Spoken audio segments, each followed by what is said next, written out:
This is the Morning Drive Podcast from Double T 97.3, presented by Cantex Roofing and Construction. I'm Mike Hebert, owner of Cantex Roofing and Construction. Every day is game day, and we'll get it right when it comes to your roofing, construction, windows, and mirrors. Call Cantex Roofing and Construction today. Together, we are one serving you. All right, we'll have the high school fan zone on the air for you tonight. Coaches from Monterey and Lubbock High. Lubbock High's moved on to hoops, wrestling, other things. Monterey's still in the midst of it in terms of the football season. I mean, they still have hope that they can advance on. I mean, they've been rolling, so no reason to think not, Jamie. And that'll be tonight from 7 to 8 on 100.7 The Score. So that. I think a lot of our local teams are getting into some really tough matches. Oh yeah, no doubt. I mean, it's a kind of a day of reckoning, right? Coming your way. Let's see. The word going around the football press conference while we were waiting for Joey McGuire to speak yesterday was it's elimination weekend. Jeez. Wow. Monterey takes on... doesn't mean that we can't eliminate some of those foes. Sure. Instead of us, yeah. Monterey will face Denton Ryan on Saturday at 3 o'clock at Abilene Christian. Monterey 7-4, Denton Ryan 10-1. They're really good. There's no shock there. And we'll have that game for you on 93.7 The Eagle on Saturday afternoon. Friendship and South Lake Carroll will play Friday night at Abilene Christian University. Friendship's 10-1 and South Lake Carroll, shocker, undefeated, 6-0. That's a 6 o'clock game on Friday. 6-0? I said 11-0. If I said 6, sounded I meant a lot like 6-0 to me. I said okay. So they're 11-0 and they play at 6. So if I misspoke, I'm sorry. So I don't have the rewind button in my head. Well, you were very quick to say, I said 11-0. Well, I thought I said 11-0. I've been doing that a lot lately. I say one thing in my head and another thing comes out of my mouth. So I don't know what the hell's wrong with me.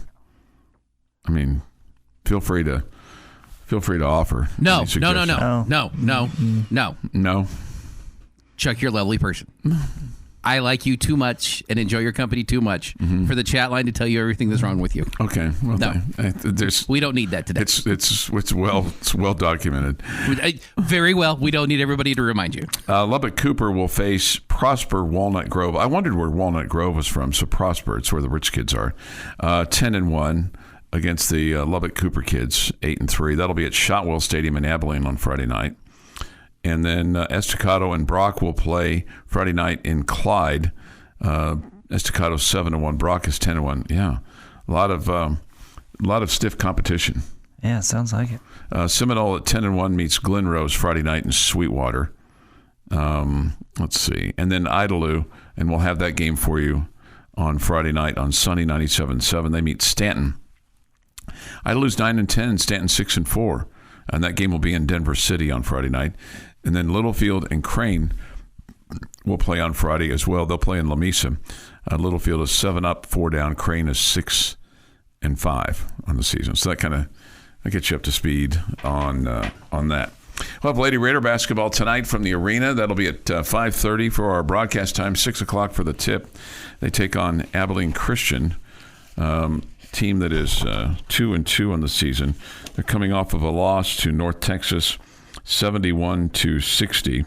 They were 14-16 last year. They returned 5 players. They've got 2 that are pretty special, Jamie, to kind of keep an eye on tonight that you don't want them to go off on you. Bella Earl, she is their leading scorer, rebounder, and leads them in assists, oddly enough, which you don't usually see. No, you don't. 17.5, 7.8 rebounds a ball game. She does turn the ball over quite a bit. Her dad played for the Washington Redskins and Houston Oilers. So you think about that. That's a long time ago for the Houston Oilers. Sure. She's got an old dad.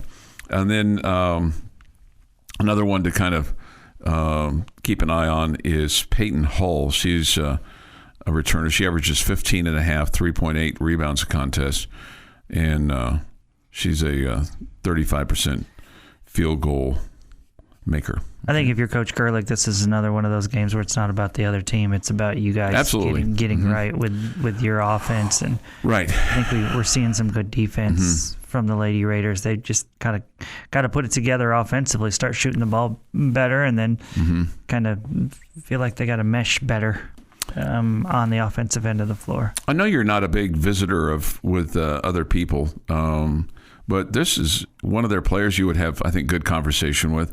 Her name is Erin Woodson. She is a transfer from Purdue Fort Wayne, hails from Richmond, Virginia. Her dad is Tracy Woodson. Do you remember that name?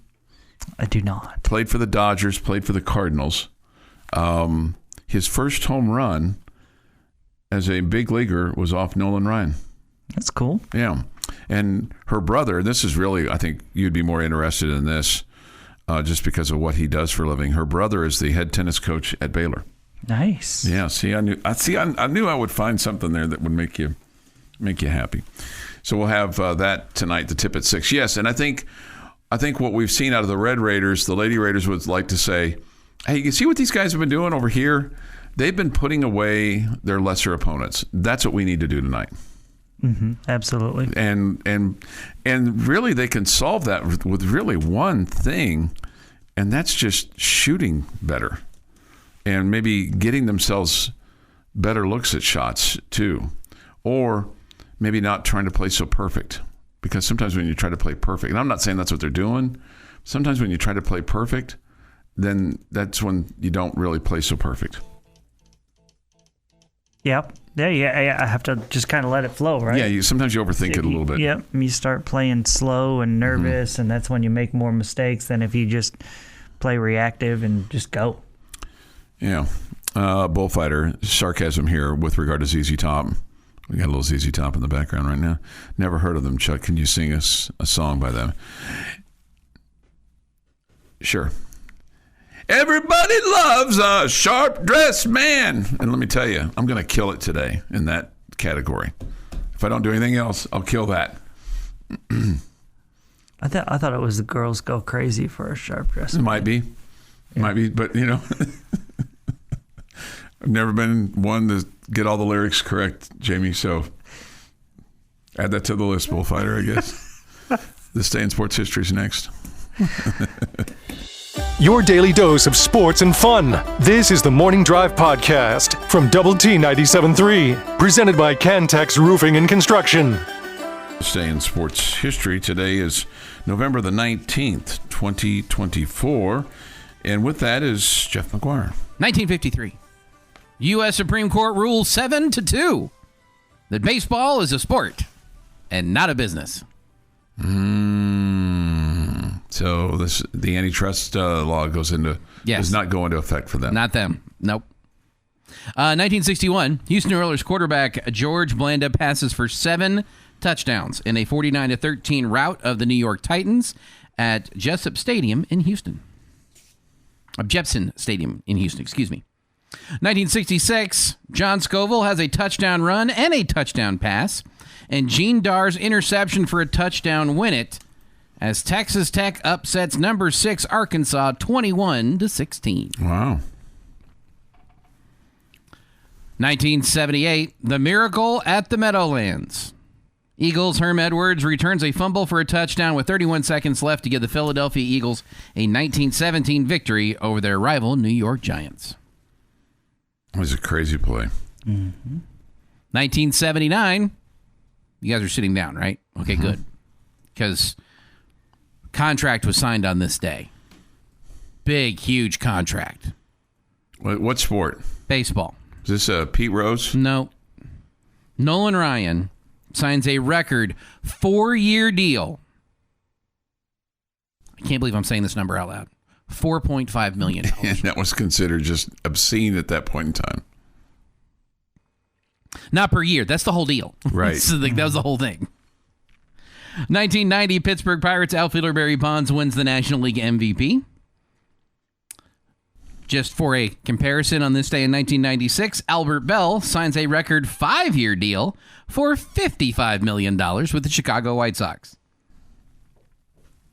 2004, Ron Artest of the Indiana Pacers jumps into the stands to confront a Detroit Pistons fan who throws a drink at him, and as he rests on the scorer's table, this ignites what becomes known as the Malice in the Palace, which I think is the third time that has been mentioned on our airwaves this week.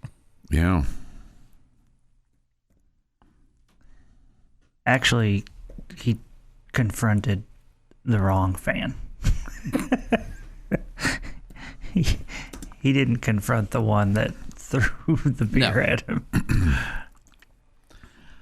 2005, after Oklahoma takes the lead with 93 seconds left, Torian Henderson scores a last-second touchdown to give Texas Tech a 23-21 win. Still not down.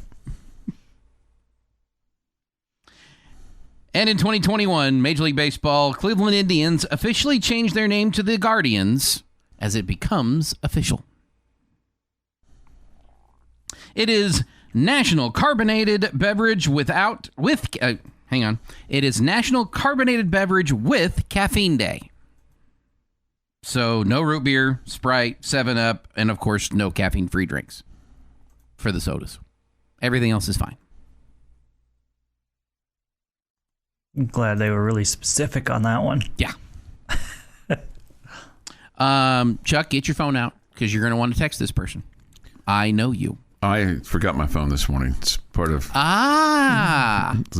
No wonder you were so frustrated. I was also frustrated with myself over something else, too. What are you going to do with yourself? I know. Are you having a hard time breathing right now? I am.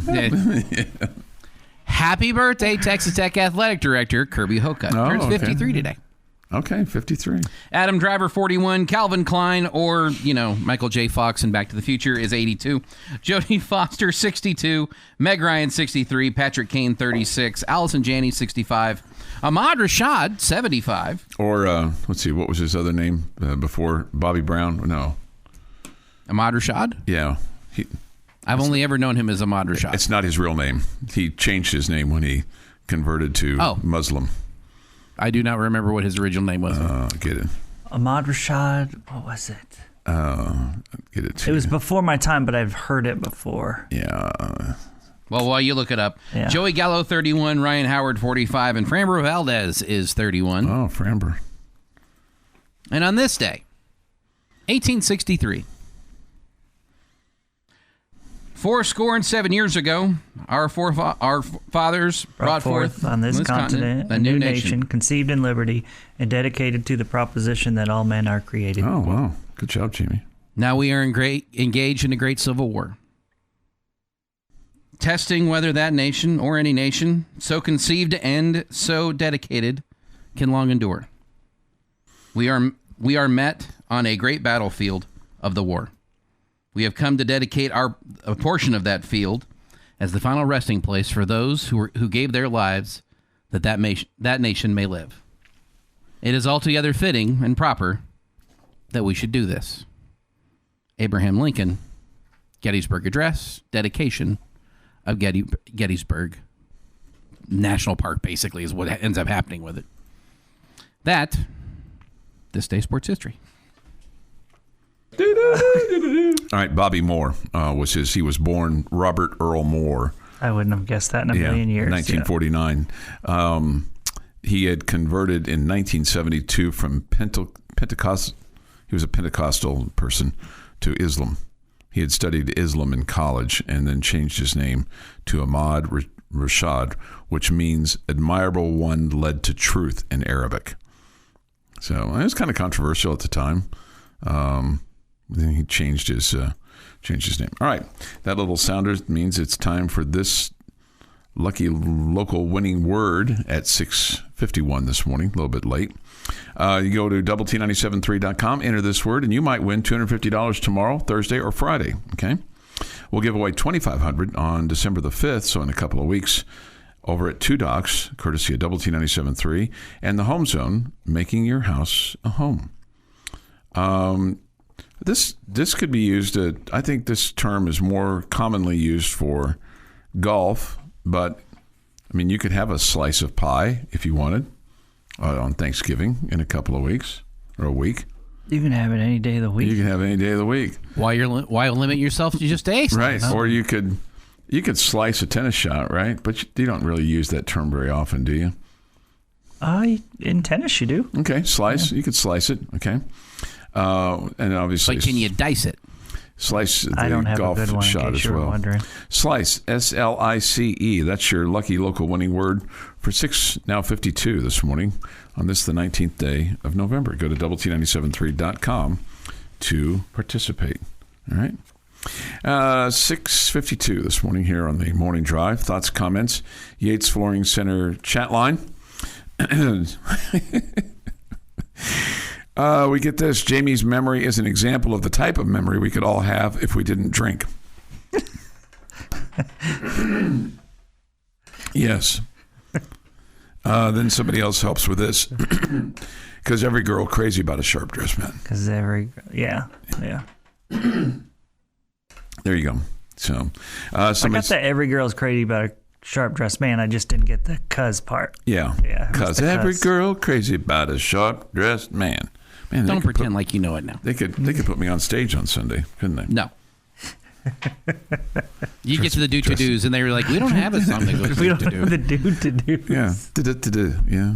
Da-da-da-da. Right? Yeah, you could do that. All right, you think they wrote that song about you? No. No? No. In your shirts and ties and stuff? Yeah. No. It's... somebody else, like Cassius Clay, right? He converted to Muhammad Ali. Sure. Kareem Abdul-Jabbar. Lou Alcindor was his name. I remember that one. Yeah.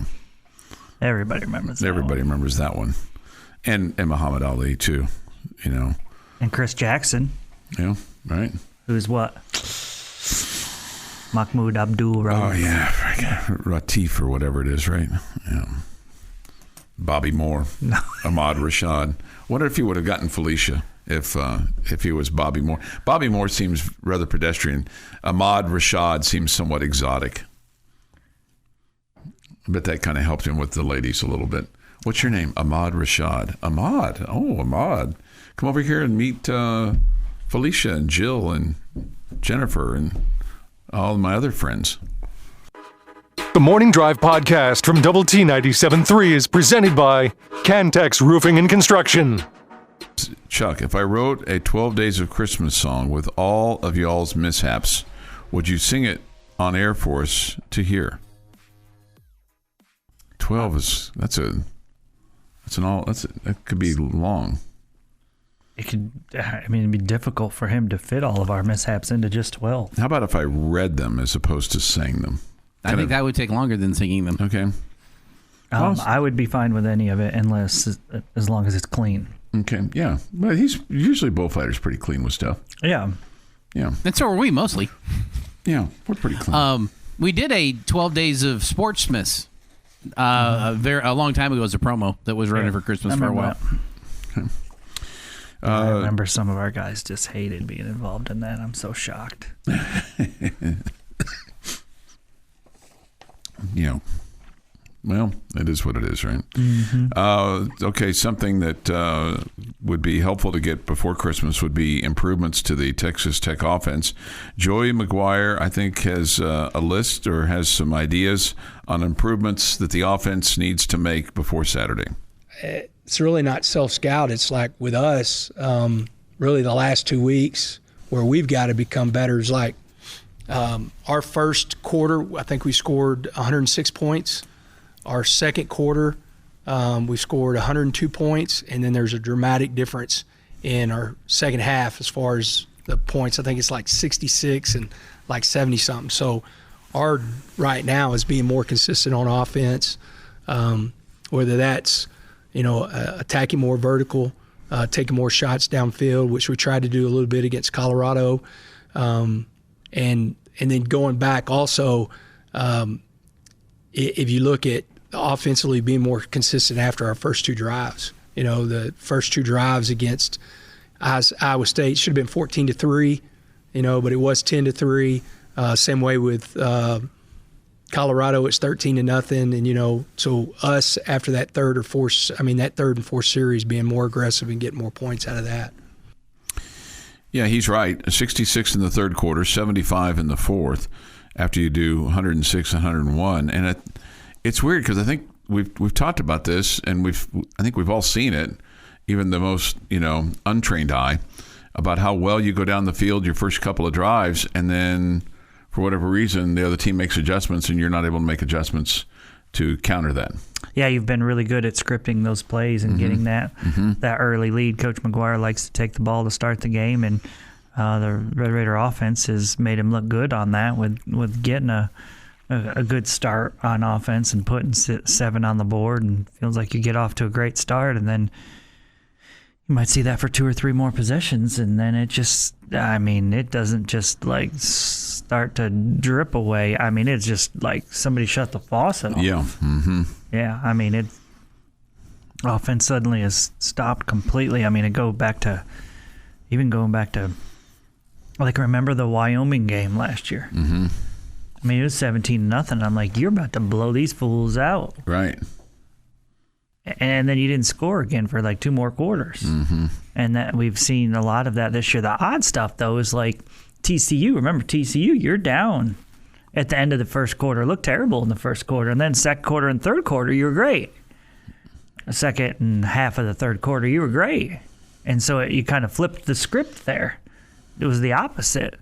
And then halfway through the third, you stopped scoring, and the fourth was what it was. Yeah, I mean, you're outscoring your opponents. Just consistency, right, throughout the course of a game. Yeah, you're outscoring by 44 in the first, and you're getting outscored by 32 in the fourth. So it makes it challenging. I don't think it's a situation where our guys are getting worn down. I think it's about making adjustments. And we're not adjusting as well as other teams are adjusting. How much of that is Joey liking getting the ball first? I wonder how many times there's only 3 drives that get completed in the first quarter and not the fourth. Well, there might be a tiny bit there between the first and the second comparison, but... Well, I'm thinking first and third, because they're getting that extra drive in the third that you're not getting because they're starting with the ball in the third. Well, if you get it in the first, you're not getting it in the third. Right, that's my point. Like, why it's so dramatically different between first and third, that they're getting that extra drive in the third that you're getting in the first. I wonder how much that balances out. Well, you'd have to go back through the games, but I feel like there have been a number of games where you scored, got a stop, and then you've scored again, whether it was a touchdown or a field goal. And then in the first quarter, right? And then had the same thing happen to you in the third. It's probably a little bit of that, Jeff, but I don't think it's the majority of it. Yeah, I don't either, because I feel like that you become less and less aggressive as the game goes on. Is it less aggressive or less successful? That's kind of where I'm at. Well, both. I mean, I think it's both. I don't know that you're less aggressive. I mean, it feels like, especially in the Colorado game, you went shing, shing, shing, shing, shing, and then it just kind of, for whatever reason, it felt like you got a little conservative, as the game progressed, and maybe they made adjustments that. Some of that like also is in your those plays. Games that you're leading, you're handing the ball off to Taj and running off clock. I mean, and that's technically less aggressive, but it's what the game calls for. It's when you're less aggressive when you're not at that point yet that we get frustrated, because you're then also unsuccessful, and then it's no longer It's funny, feed Taj the ball, give him the ball, give him the dang ball, give him the dang ball. What? Hey, we're not being aggressive enough. There just has to be a mix throughout the course of a game, right? You have to keep a defense off balance. Your offensive line has to block. So wait. Say that again. Yeah. That what you just said. You didn't. Line. You didn't say what you usually say. Louder for those in the back. I wanted him to just say it again. I can turn him up on the board. It just does feel sometimes that it's different in the second half versus the first half, and sometimes that is, maybe which part is different, the aggression or the success? Because it doesn't just feel like you're being less successful in the second half. You aren't. There's no question you're less successful in the second half. There's some of that you've done to yourself with it, whether it's pre-snap penalties or turnovers or drop passes, which you haven't seen as many of the drop passes this year as we did last year. I don't think turnovers been a big problem for you this year. Too many punts. Yeah. Or, just too many As coined punts. by Garrett Luft on the Double T 97.3 Coors Light postgame show. Too many hurry up to nowheres. Yeah. And again, your numbers are some of the best in the Big 12 Conference. Mm-hmm. But there's just not been consistency. It's so head-scratching that at times during games, more times than not, it's been the first quarter you've been so good, and then it just goes away. But like I said, the TCU game, that flipped. Yeah. First quarter you weren't great, and the second quarter you got it going. Yeah. The Morning Drive podcast from Double T 97.3 is presented by Cantex Roofing and Construction. Jamie's question of the day on Double T 97.3 is brought to you by Connecticut of West Texas. All right, guys. We are sticking with Red Raider football. Okay. If you could change one play in the 2024 season so far, we've only played 10 of our 13. You could change one play. What would you change? Man.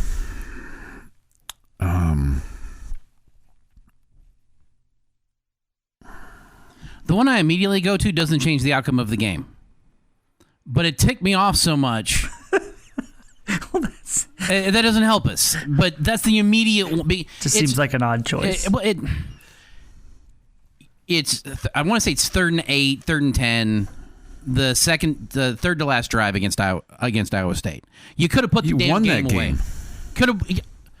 Remember when I said it didn't change the outcome of the game? Okay. You could have put the damn game away if you get the first down there. And you go absolutely nowhere on that drive. Like any one of those plays to extend that clock. There's like 3 minutes left on the clock. That doesn't help what you're asking because you were trying to change the outcome of the game and maybe you can where you change go forward. Whatever you want, Jeff. But if that's what you want, it's the concept of that you could not get that first down to save your life. You got nothing out of it when you could have ended the game. Mm-hmm. It took 2 more drives to finish the game. You should not have had enough time on the clock to get 2 more drives in. It fell perfectly in your lap afterwards after you completely botched it. I don't even remember what happened at the end of the Iowa State game. I just remember us winning. Right. Yeah. So there's usually the bad things stick in your mind, right? Mm-hmm. So like if this, one that makes you upset because it costs you a game, I don't even remember what Jeff's talking about. I have no clue. He may be 1,000% right. I believe that he is as passionate as he seems about it and adamant. He might be right. Mm-hmm. Yeah. I'm looking for a play in the TCU game. I want to say there was there a roughing the passer call that extended a drive? Am I remembering that right in the game? In that particular game, I know there were 2 quick touchdowns that kind of put you in a tough spot. Let's see. Seems to me there was a roughing the passer call that was called. I would tell you, let's see. Well, I sure as hell didn't like the punt from your own 31 on 4th and 5 against Colorado. Thought that I'd love for us to punt that. Punt. Yeah. Fake punt. The fake punt. I would love for us to not have that. I'd love for us to have punted the ball there. I don't know if that changes the game, but that's a play that I'd love to have back. So I can't find the play I'm looking for in the TCU game, but I think that's a really good answer, Chuck, because a lot of people, and I think you're in that boat, feel like that was a turning point in that game. It was, in my opinion. You're still down at that point, correct? You're down, but you're just down 4. You're down 24-20, yeah. And then they go up 31-20 after that. Yeah. I personally, mine is there was a drive, and I can't even remember what quarter it was in at TCU, where you threw a pass down the field, and there was a blatant face mask against one of your receivers. And I think it was Douglas, and we didn't get the call, and you didn't score on that drive. And so I'd like to turn that play around. A lot of people are talking about the fumble at the end of the TCU game. I think it's a fine answer. I will continue to tell you I had no confidence that you were stopping them from coming down the field and kicking a field goal and winning the game. Okay? So whether you kneeled down on fourth down or third down, and then kicked the field goal, I had no confidence you were getting a stop there. So this is third and whether you fumble or not on that play, you would have had a brief lead, in my opinion. Yeah, it was 3rd and 7 with 1:38 to go in the ball game. The ball's at the TCU 27 when you fumble that, and then TCU takes over 1st and 10, and they go 4 plays. Yeah. But they punted. They had to punt, and then you come back, and then you have the ball at your own 29, and then that's you fumble again. Yeah, but if it's a touchdown drive, that's a different deal. Yeah. That's a different deal. I think off the Yates Flooring Center chat line, talk about the roughing the passer call that was called against us in the Colorado game that extended a drive for them. Would have been 4th and 6. They probably still would have gone for it because they were across midfield. Not really sure. And who knows what would happen there. I think that's another good answer. Yeah. So you could pick a lot of those plays against TCU. They had 3 big scoring plays in that drive. Yeah, and they talk about in that game. Yeah, talk about one of the 2 bomb plays that Macho Stevenson gave up in the TCU game, and I remember Coach McGuire talking about that after the game because, I think maybe even the Monday after, because he's talking about how with how the game went, those two plays went so fast that it kind of changed the dynamics of when you would have the ball and how much time you'd have left, and how it gave TCU way more time than what they had anticipated them having when you were up 31 to 17. I guess at one point in time you were up that amount. So 31 to 14. 31-14, you're up 17 points. Yeah. So, and that was with 6:22 to go in the third quarter. So, and then because they didn't feel like, okay, well, you're up 17. Well, that's 3 scores, and there's 6 minutes to go in the third quarter. You're thinking, they're probably not going to have 3 more possessions, or it'd be tough to have 3 more possessions.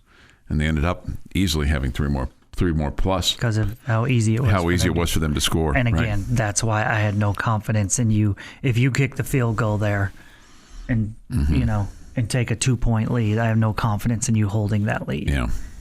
With them being able to move down the field because they were going to have like 1:50 left and they had a couple timeouts. Yeah. Right. Am I remembering all that correctly? Yeah. So I again, if you want to change something about that drive, that last 3 plays, be more aggressive, and not what in my opinion was playing for the field goal. Now the coaching staff has disputed that, but to me it looked like we were playing for the field goal there. Yeah, because if you look at the Washington State game, that wasn't really one play decided. Yeah, Washington State and Baylor, you can't even come up with one. Yeah. And so you have to look at TCU and you have to look at Colorado. And mine really goes more about a fundamental problem than I get specific. Colorado one, you could also talk about the sack that cost you the scoop and score. Because there was a 1-possession game then. Right. Yeah, you had a chance. Your daily dose of sports and fun. This is the Morning Drive Podcast from Double T 97.3, presented by Cantex Roofing and Construction. 3 on Lubbock Sports Station, Double T 97.3. Good morning with Jamie Lent and Jeff McGuire. I'm Chuck Heinz. Great to have you with us. We come to you from the First United Bank studio. Thoughts, comments, Yates Flooring Center chat line. Go to doublet973.com for that, or the mobile app. Visual Edge IT hotline is open to 806-771-0973. We'll have some more tickets to ZZ Top to give away. It's Sunday at Buddy Holly Hall. Okay. Have the Cowboy Hour tonight at 6. That won't be pleasant. They're not going to recap this game. They're just going to have conversation with one of the players. Okay. You get a little bit more insight. They don't really break down the X's and O's of what happened either the previous Sunday, if it's a Monday, or Tuesday if it's a Monday night game. Well, if they had to recap last night's game, it would be simply, we sucked, and we can move on. Yeah, that's pretty much why they don't do that, because that's kind of been chapter and verse what's gone on for the past 10, 15 years, at least in the postseason. I mean, the 12 and 5 seasons in a row. Yeah. Well, I know, but I mean, the postseason is what it's all judged by, right? Right, but if we're recapping the game that just happened, 12 and 5, you had a lot of wins on Monday. Sure, yeah, that's right. That's for the a lot of normal Mondays. Cowboys hour. Yeah. The recapping last night's game is simply, we sucked, and how's everybody else doing today, folks? Yeah, it's just that's generally what they do not do. We'll have High School Fan Zone tonight. Coaches from Monterey and Lubbock High will be on from 7 to 8, and then tomorrow, Friendship, Lubbock Cooper, and Liberty all will be into the First United Bank studio to talk about. I'm going to guess Cooper and Liberty are well, maybe there'll be some football discussed with Cooper because the Pirates are still in the playoffs, and obviously the Tigers are. But they've moved on to basketball as well. I mean, they've got hoops going on, right? Yeah, for Cooper, you would think they're full in. Yeah, they're football. all full in. Yeah. Yeah. Okay. They're used to being deep into the playoffs. That's true. That's true. And then we'll have hoops tonight with the women taking on Abilene Christian, 5:30 on 107.7, the Red Dirt Rebel. All right.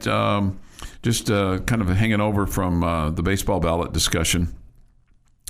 Somebody disagreed on Andrew Jones, saying he played 17 years, handful of guys with 400 home runs, 9 Gold Gloves. I know he fell off the last 5-6 years of his career, but he was really good his first 10. Yeah, I think Andrew Jones was an elite defender. I really didn't realize that he had played 17 years, so I think I changed my opinion on him. I loved watching him Not play. first ballot. Yeah, probably not. Yeah, but still a Hall of Famer. Still a Hall of Famer. Yeah. Somebody says this, Poppy should made it, all the rest should. That's from Robert. I don't think Poppy ever tested positive, though. He was kept off. Well, none of the Red Sox did. He was kept off the list, right? Yeah, no, plenty of the Red Sox did. They just weren't. We didn't know. Leaked. Yeah. Like other teams' players were leaked. Yeah. Yeah. If A-Rod gets in, so should Pete Rose. Do you think Pete Rose will be... No. Okay, thank you. Jamie? No, I don't think he'll be put in either.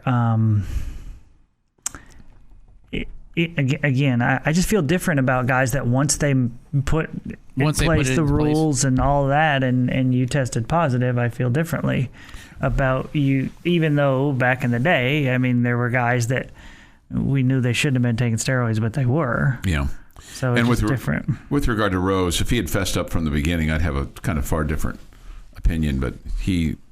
Even not from the beginning, just somewhere along the way, he had grown up and admitted it. Mm-hmm. Yeah. But it never could do that. Never could do that. And as a matter of fact, the more later on, you felt like there were more information that went against his story. Mm-hmm. Albert would like to know about Frederico and Emily Yolahu last night. Both of those are game to game. Frederico dealing with an upper body is what they said, and Yolahu a lower body. So I guess that's above the waist and below the waist, and that's game to game is what it is. I think you'll see Frederico probably in one or two of the ball games this coming weekend. I would guess that's my guess. Yolahu, don't know. I think that sounded like he was really close though. Close, yeah. Sounds like he's close. So I don't think you have a whole lot to fear there. Do you think there's any semblance of, Jeff, you can feel free to let me finish my sentence before you respond. Okay. Is there any kind of hope for Mike McCarthy with regard to him coming back and getting a new contract? That's a good question. No way. No way. I can give you There's 10 reasons why way. he shouldn't. I can also look at Jerry Jones saying, you know what, this season was all about our injuries, and it's not Mike's fault. I could see Jerry doing that. Because if you can him, then is there an obvious replacement? Well, I don't think Jerry could be owner, GM, and head coach. So I know Jerry took some of the questions about it last week. I mean, the comments that you're getting from guys like Michael Parsons, okay, who talks way too much, But there's probably some truth in that, right? Yeah. And that the rest of the team does not feel like he's putting in the time and the effort, think he's a great coach. He has completely lost that team. Completely lost that team. There's no even Jerry Jones is not dumb enough to do that. I mean, he might not fire him during the season just because, but there's no way. I don't think he's firing him during the season. No, I don't either. But there's no way he brings him back. Okay. His fan base would riot. Right. And then my question is there an obvious replacement for him? I know you want me to say Bill Belichick. No, I really don't want you to say, because I don't think that's obvious. I don't think that's an obvious replacement. I think he's Deion Sanders. Okay. What about Mike Vrabel? Mike Vrabel. Yeah. That would make sense. Herman's available now. Herman Munster. Yeah, Tom Herman. Yeah, right. Tom Herman. Yeah. Herman Edwards. Also available.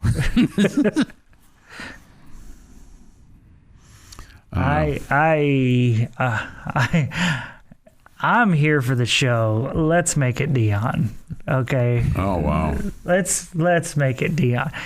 Dude, I mean, he's done an amazing job. I just don't think he's an NFL coach. I don't think his style of coaching is NFL related. Well, what's helped him a lot is the fact that he can, because his name and who he is and who he brings on the sideline, he can recruit a bunch of young men that are, interested in the flash, and I totally get it. Yeah. But you can't recruit at the NFL level. It's different. You got to draft people and sign people and all that kind of deal. This has been the Morning Drive Podcast, presented by Cantex Roofing and Construction. Check out our library of Double T 97.3 podcasts at doublet97.3.com.